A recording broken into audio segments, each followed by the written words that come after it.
কেউ কালো জাদু করলে তার নাম জানার কি কোনো দুয়া আছে? জি, আছে।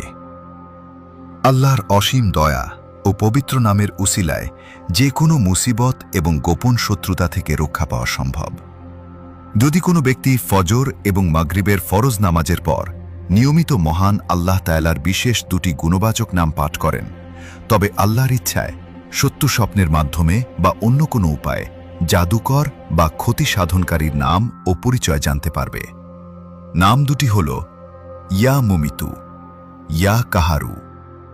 আমল করার নিয়ম: প্রতিদিন সকাল ফজরের পর এবং সন্ধ্যায় মাগরিবের পর এই নাম দুটি একসাথে মিলিয়ে 40 বার অত্যন্ত মনোযোগ ও বিশ্বাসের সাথে পাঠ করতে হবে।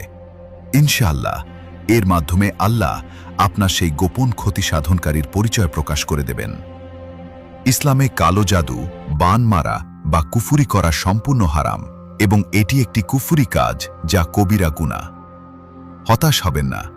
যদি কেউ জাদুর শিকার হন, তবে ভেঙে না পড়ে আল্লাহর ওপর পূর্ণ ভরসা রাখতে হবে, কারণ আল্লাহর ইচ্ছার বাইরে কেউ কারো বিন্দুমাত্র ক্ষতি করতে পারে না।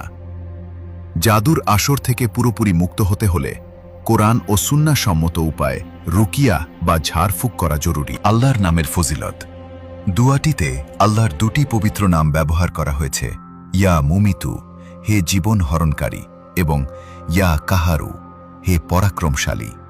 আল্লাহর এই নামগুলো জিকির অত্যন্ত বরকতময় এবং তা যে কোনো ক্ষতি থেকে বাঁচতে সাহায্য করে।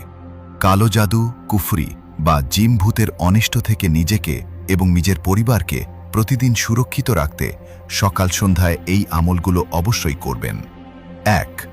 আয়াতুল কুরসি পাঠ করা, ফরজ নামাজ শেষে এবং ঘুমানোর আগে। 2.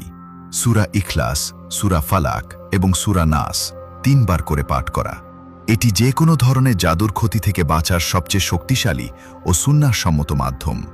প্রিয় ভাই ও বোনেরা, ভিডিওটি দেখা হলে কমেন্টে মাশাআল্লাহ বা আলহামদুলিল্লাহ লিখে শেয়ার করে অন্যদের শেখার সুযোগ করে দিবেন। ইনশাআল্লাহ এর বিনিময়ে আপনিও অসংখ্য নেকির অংশীদার হবেন।